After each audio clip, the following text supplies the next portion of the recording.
Recibimos a Ricardo Pérez Manrique, a quien le agradecemos su presencia. Gracias por venir, doctor. Bueno, muchas gracias. Buenos días. ¿Extraña un poco el tema de la Suprema Corte de Justicia, la actividad? Sí, yo digo más que... intensa, vamos a llamarlo así. Exacto, yo digo que el cambio que es la pérdida de la adrenalina, ¿no? Es decir, de la adrenalina de estar todos los días en la trinchera, en fin, pero uno gana otras cosas. Entre otras cosas gana tiempo para la reflexión, gana tiempo para estudiar, y bueno, y para una vida más en contacto con la familia. Sí, que también lo debe haber reclamado, por lo menos en el tiempo de la Suprema Corte de Justicia debe ser algo muy absorbente. Es bastante absorbente. En el caso particular, yo trabajaba las 24 horas en temas vinculados con la Corte y eso hacía que hubiera mucho tiempo ocupado, pero vuelvo a repetir, se pierde la adrenalina y se ganan otras cosas positivas. Y candidato uruguayo para la Corte Interamericana de Derechos Humanos, lo primero que me surge preguntar es si le sorprendió esto de ser propuesto por nuestro país para un organismo tan importante a nivel regional. Bueno, la historia de esto tiene que ver con lo siguiente. Yo a lo largo de mi actividad internacional, más allá de la presencia en la Corte, he generado vínculos de amistad con varios de los actuales integrantes de la Corte Interamericana, con los cuales en las conversaciones siempre surgía la posibilidad de en algún momento integrar la Corte. El año pasado nos encontramos con el canciller y tuvimos una conversación sobre el tema y él me dijo que con mucho gusto estaba dispuesto a que Uruguay acompañara a mi candidatura a la Corte y de ahí surge esta idea. Uruguay primero hizo sobre fines del año pasado una presentación informal en la UE a través de su embajador de mi candidatura y a mediados de enero, una vez abierto el periodo de candidaturas por el secretario general, se presentó oficialmente.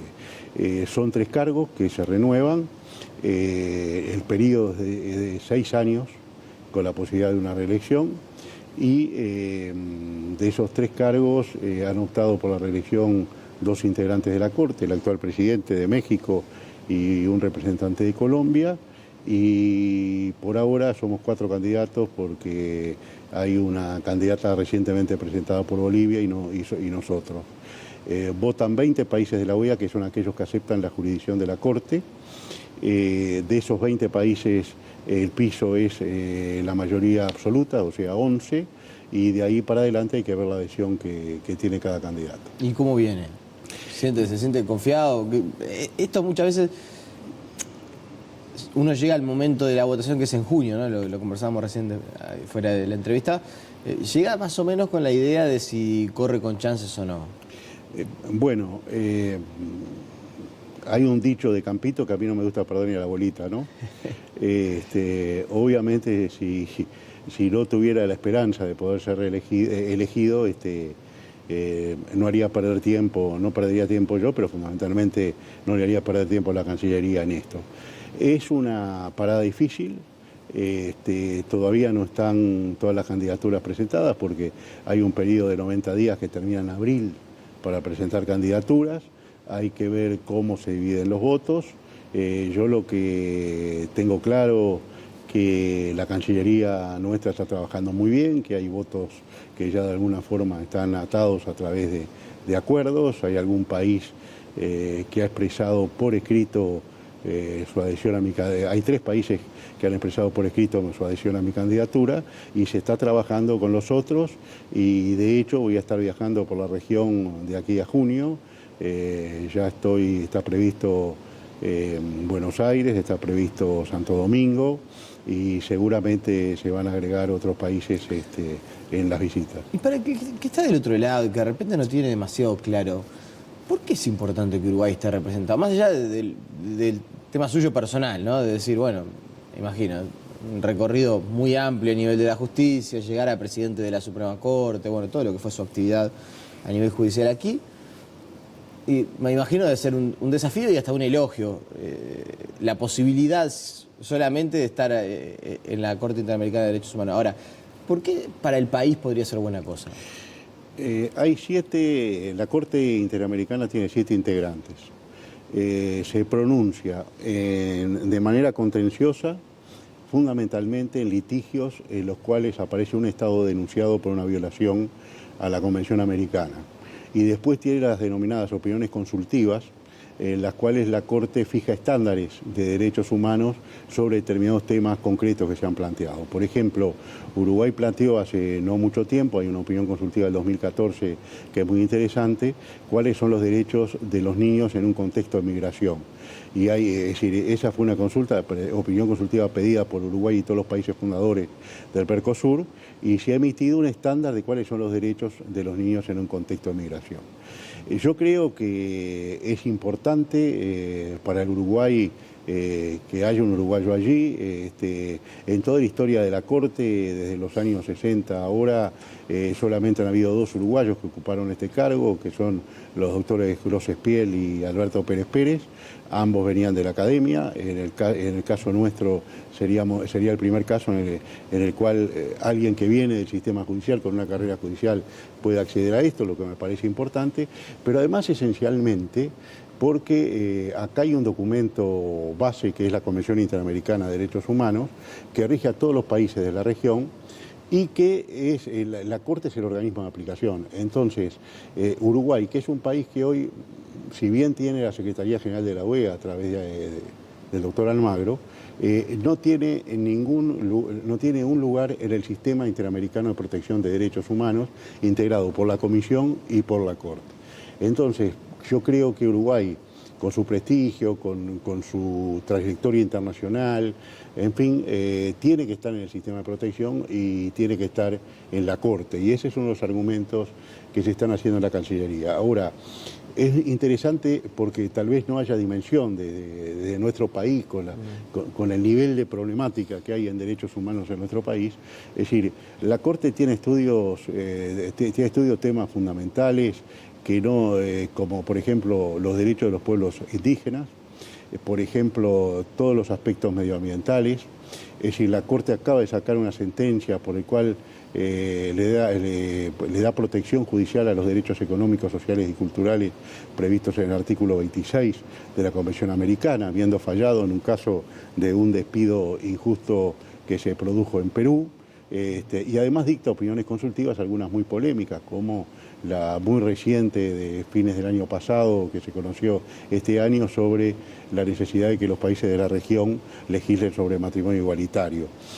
O sea que es un panorama muy grande de problemas. Hay que hablar el resorte al que muchas veces recurre personas o activistas, gente que siente que no encuentra en su país la respuesta judicial que está necesitando y termina por recurrir a la Corte Interamericana como el organismo máximo superior para impartir justicia. Bueno, de hecho, hemos tenido algún fallo en contra de los intereses de nuestro, o por lo menos de la defensa que había llevado adelante nuestro país. En el caso Gelman fue el más notorio, pero... Hay algún otro. Hay algún otro. Está el caso Barbani, también vinculado con los deudores del sistema, los acreedores del sistema bancario cuando la crisis del 2002.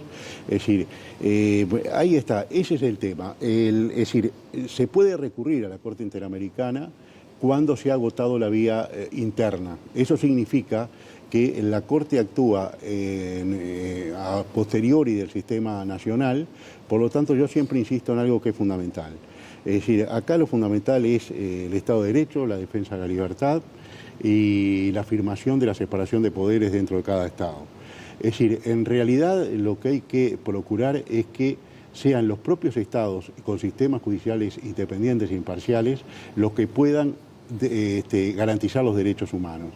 Cuando hay una falla en el sistema estatal de protección es cuando se abre esta instancia ante la Corte Interamericana, que en realidad no es una cuarta instancia, como se suele decir, sino que en realidad la Corte Interamericana lo que hace es determinar si determinada conducta de un Estado se ajusta o no a la Convención Americana. Si entiende que no se ajusta y es violatoria a la Convención Americana, condena a ese Estado, lo obliga a reparar y lo obliga a que el acto lesivo sea dejado sin efecto. Doctor, no quiero dejar de preguntarle, porque usted, a ver, durante todo el proceso de puesta en marcha del nuevo Código de Proceso Penal, vaya si estuvo en la cocina, ¿no? En las negociaciones, en lo que demandó todo el trabajo. A ver, nadie de los que no estuvo ahí quizás tenga la real dimensión de lo que significó este cambio histórico a nivel judicial en nuestro país. Pasaron algunos meses simplemente de puesta en marcha, quizás sea temprano para una evaluación, y usted ya está, por fuera de lo que es el día a día del sistema judicial, más allá de que se debe enterar de todo. Porque en el tiempo de las comunicaciones, obviamente debe ser una fuente de consulta de jueces, de abogados. ¿Cómo marcha la puesta en marcha del nuevo Código del Proceso Penal? Bien, efectivamente estuvimos en la cocina de esto porque yo siempre recuerdo que estando en la presidencia de la Corte, por supuesto, la Corte pudo primero reiniciar el diálogo con el Poder Ejecutivo, segundo, firmar un convenio por el cual se consiguieron los fondos mínimos para poner en funcionamiento el Código, y realmente esperábamos con mucha expectativa qué era lo que podía pasar. En un plano general, yo debo decir que estoy gratamente sorprendido porque sinceramente esperaba mucho más problemas de los que hubieron. ¿Esperaba más problemas? Más problemas, sí. Yo entiendo que gran parte de los problemas tienen que ver con el cambio de rol del Ministerio Público y la dificultad del Ministerio Público. Hay que pensar que el cambio del Ministerio Público ha sido un giro copernicano en lo que hacía y en cuanto a las exigencias, etcétera. Y bueno, y ahí es lógico que aparezca algún problemita y que se vaya subsanando.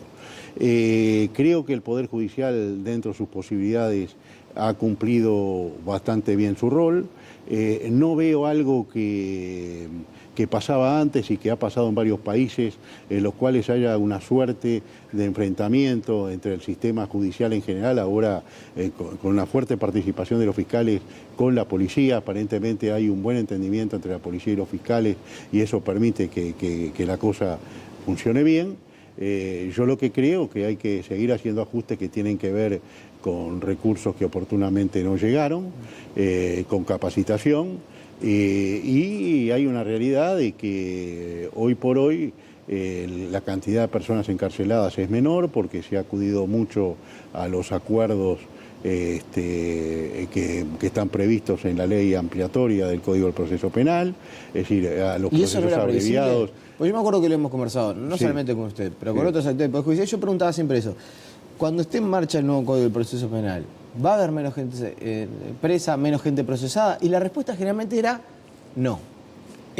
Seguramente puede haber otro tipo de procesamiento, con más calidad. Me decían, el que está encarcelado va a estar encarcelado porque ya tuvo su condena, entonces desde ese punto de vista va a ser distinto, pero nadie decía va a haber menos presos. La realidad ha demostrado, por lo menos en estos primeros meses, es que hay menos gente encarcelada. Bien, la realidad también ha demostrado que todos esos métodos alternativos de resolución de los temas penales ha funcionado bastante bien. Y la esencia de estas reformas tienen que ver con que esos sistemas alternativos funcionen de la mejor manera posible, porque si el 100% de asuntos que ingresan y que motivan una formalización tiene que terminar en un proceso por audiencias en el cual se diligencia toda la prueba y se va a fondo, el sistema tiene serias dificultades de funcionamiento. Entonces, es bueno que funcionen estos métodos alternativos, creo que es bueno para el sistema penal uruguayo en ese sentido, y ahora, yo lo que creo que hay como una especie de desafío cultural, demostrar que este sistema es mejor que el otro también respecto de aspectos vinculados con la seguridad. Nos tenemos que acostumbrar a que, por ejemplo, si alguien nos roba, no estamos hablando de un delito grave, de una rapiña, ¿no? Pero si alguien nos roba en la calle y llegamos a un acuerdo, esa persona no esté encarcelada. Efectivamente. Nos tenemos que acostumbrar como sociedad a que no todo aquel que delinque o que sea delincuente tenga que ir sí o sí a la cárcel para pagar su pena. Bueno, ese es el giro copernicano que este sistema implica, porque nosotros todos estamos preparados a que si alguien comete un delito tiene que ir preso. Y entonces hay otras alternativas, entonces a eso iba yo. Acá hay un proceso que va a tener que desarrollarse a lo largo del tiempo y ahí donde todas las instituciones van a estar, Poder Judicial, Fiscalía, Defensoría, etcétera, van a estar severamente tensionadas y van a soportar el escrutinio público. En cuanto a que Estas medidas son eficaces para evitar la reincidencia, porque en definitiva, si reducimos las miles de páginas que están escritas sobre cuál es la finalidad de la pena, es decir, cuál es la finalidad del derecho penal, etcétera, etcétera, hay en realidad una finalidad práctica, que es que el individuo que comete un delito no vuelva a delinquir. Doctora, si lo estoy entendiendo, tenemos que asimilar que existen menos probabilidades que alguien vuelva a delinquir. Si yo soy víctima de un robo, la persona que me robó, usted dice, tiene menos posibilidad de volver a delinquir. No. Sí. Yo lo que estoy diciendo es, perdóneme que lo corrija, yo lo que estoy diciendo es que lo que el sistema tiene que demostrar, que si yo, en vez de optar por mandarlo preso, opto por una medida alternativa o opto por una solución de otro tipo, eso va a ser eficaz para que ese individuo no vuelva a delinquir. Claro, pero por eso, el razonamiento era este. A mí me roban. Sí. La persona que me roba, yo tengo que asumir que tiene menos posibilidad de volver a robar a otra persona, o Sí. volver a robarme a mí, pero tengo que tener mucha mala suerte, pero bueno, de volver a robar a otra persona si yo llego a un acuerdo reparatorio con ese delincuente, que si ese delincuente va a la cárcel. Mire, yo le voy a poner un ejemplo. No es estrictamente así que usted tenga que asumir. Yo, hace muchísimos años, estaba en un congreso en Buenos Aires y era un profesor italiano, un taxista, le robó porque se olvidó en el taxi un portafolio donde tenía una computadora y toda su historia, digamos, científica. Y el individuo, cuando va a hacer la denuncia a la comisaría, él dice, yo lo que quiero es recuperar lo que me robaron y no me interesa que el individuo vaya preso, yo quiero que me reparen el daño causado. Y en este caso, en los delitos contra la propiedad, cuando no hay violencia, es decir, uno en general lo que quiere es que le restituyan lo que le robaron. Entonces, si se logra la restitución, se logra un arrepentimiento, bueno, ahí tenemos bastantes posibilidades de que ese individuo no vuelva a delinquir. Y ese es un poco el filo de la navaja en la que estamos, y hay que demostrar que este sistema, y esto es un tema cultural, es decir, realmente es eficaz. Ahora, es un desafío, creo que el sistema penal en este sentido va por el buen camino. Y hasta ahora no he visto mayores cuestionamientos desde el punto de vista público a medidas que se han tomado en este sentido, como también hay casos en los cuales a través de admisión de los hechos vemos que hay individuos que llegan al juzgado en una primera etapa, llegan a un acuerdo por el cual salen condenados. Está claro. Es decir, Doctor, es un caso notorio, ¿no? se me vuelve una entrevista, me quedo tanto para ver. Abrimos una puerta que podríamos Sí, estar claro, una hora conversando. Claro. La última, y lo más corto posible. Caso Balsedo, Sí. ¿no? Para mucha gente, ¿sabe lo que representa? La muestra más clara de que en este país a los que somos ciudadanos de a pie nos controlan, nos tienen bajo la lupa. O sea, si vamos a sacar $10.000 en un banco, nos piden hasta el ADN. Y resulta que una persona de estas características tenía su gran mansión, animales exóticos, millones de dólares en efectivo repartido en cofre Ford, y nadie hizo nada. O sea, nos enteramos porque vino una orden de la justicia argentina. ¿Es la impunidad de esto? Bueno, yo, es decir, como ciudadano siento que esto me cuestiona y me demuestra que hay determinadas personas que por su nivel económico, por lo que fuere, han gozado, este señor ha gozado un nivel de impunidad que es inexplicable, en un país donde además todos nos conocemos y todo se sabe. Es decir, yo digo que esto es, voy a emplear una palabra un poco grosera, que es pornográfico esto que estamos viendo, desde el punto de vista de la forma como este hombre se ha movido durante mucho tiempo en la sociedad uruguaya y nadie detectó algo. Seguramente. ¿Y usted se lo cuestiona como ex integrante del Poder Judicial? ¿Cómo se nos pudo pasar esto? Yo me cuestiono básicamente, evidentemente, el nivel que tenemos para controlar el lavado de activos ha fallado en algún lado, porque acá tiene que haber habido abogados, escribanos, inmobiliarias, es decir, una cantidad de intermediarios que debieron haber reportado operaciones sospechosas que aparentemente no reportaron. Y después hay un problema muy importante. Yo recuerdo que en una época yo estaba esperando el buquebús en Buenos Aires y Gendarmería Argentina andaba con perros oliendo a ver si había dinero en los bolsos. Y este señor saca millones de dólares de la Argentina y nadie se da cuenta. y entran al Uruguay y nadie se da cuenta, ¿verdad? Algunos están en Cofrefor, que tiene determinada reserva, pero otros empiezan a circular, como todo el dinero que circuló para construir esa mansión, que es impresionante, que a todos nos llueve. Yo creo que... Es un caso indignante. Es un caso absolutamente indignante. Yo creo que el Uruguay, yo estuve en mayo del año pasado en España y me tocó hablar sobre toda la legislación uruguaya en materia de lavado de activos, y yo recuerdo que se reconoce el gran esfuerzo que ha hecho Uruguay por controlar el lavado de activos. Inclusive hay una ley reciente que ha ampliado el espectro de delitos antecedentes, pero evidentemente no está funcionando la parte, hay defectos en la parte humana, en la parte de control, y creo que hay que ver dónde está, quién omitió reportar operaciones que eran claramente sospechosas. Está como el otro caso, el caso de la estancia de Lázaro Báez también en la costa de Maldonado, que con el entrevero, con dificultades para ver quién tenía que reportar o no reportar una operación sospechosa, en un país que, como dice usted, es cierto, yo voy a sacar $10.000 en mi cuenta del banco y tengo que firmar, poner el dedo y hacer una cantidad de cosas, y esta gente mueve millones de dólares impunemente. Doctor, le agradecemos, seguiría conversando porque muchas veces se habló del tema de cómo le cuesta a la justicia atacar a las personas de este tipo de delitos y qué tan rápido se procede con los delitos más chicos, ¿no? Bueno, pero este es un tema, permítame un segundo. Es decir, acá hay toda una estructura de control que juega a nivel administrativo, sin la cual ni un juez ni un fiscal pueden hacer nada, porque es esa estructura de control la que debe detectar el delito. Y si esa estructura de control tiene fallas, tiene grietas, sea porque no colaboran los que tienen que colaborar, no por aspectos legislativos, porque Uruguay ha avanzado mucho en este aspecto, bueno, entonces ahí es imposible perseguir el delito, y ahí estamos mal. Doctor, le agradecemos su presencia y volvemos a recibirlo. Ojalá, ¿por qué no? Cuando sea electo miembro de la Corte Interamericana, lo vamos a invitar y lo vamos a compartir ese momento. Falta mucho. Falta mucho, pero no tanto, 4 meses.